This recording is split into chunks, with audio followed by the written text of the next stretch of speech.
Hey, Mr. Deep here. Good morning. I just started my channel. I got 4 videos that are about 25 minutes each where I've broken the rules too long. But this one's going to be shorter, and I have to say one thing. I'm going through my feed. I'm trying to kind of find other people to follow. And the one thing that stands out is much talk of the exoteric and the esoteric, about ancient history, about alien species. It's all very fantastic, and I'm not denying it. But what I'm saying is that this doesn't necessarily have anything to do with a true awakening. It's rather secondary. And what I see the most common thing in the so-called awakening movement is they move from these kind of boring beliefs into these fantastic, amazing. I'm not saying they're not true, but it's not that important. What is important is that you truly wake up, not replace your old beliefs with new beliefs.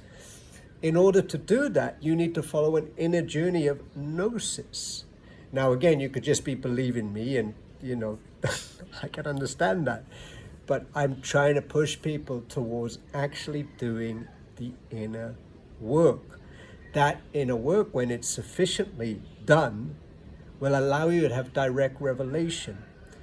And as I said, I am so anti this whole because what happens, it just becomes another fantastic belief system, and people think, wow, I'm awake because I believe, check what I believe now. Belief is for children. From a spiritual perspective, to believe is certainly for children.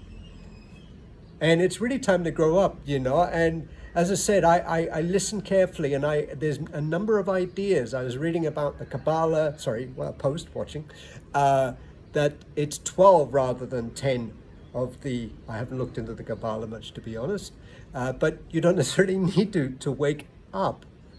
But what I'm saying, it's fascinating. It resonates in the sense of the idea that, it's been hijacked, that it was a 12 system, and what the 10 system does keeps you in a sort of loop. And that fits in with a lot of my research. But look, this is not something I can verify. Neither is it really that important to a genuine transcendental awakening. So yeah, look, and I know that people are not going to like this. I've already had run-ins with different groups, different forums and that sort of stuff, but I'm not here to be liked, and I'm certainly here to speak against people just replacing old beliefs with new, more fantastic ones. It's time we grow up and really do the work. The path is narrow, I can tell you that. Anyway, I'm Mr. Deep. Well, that's my alias. And I hope you have a great weekend.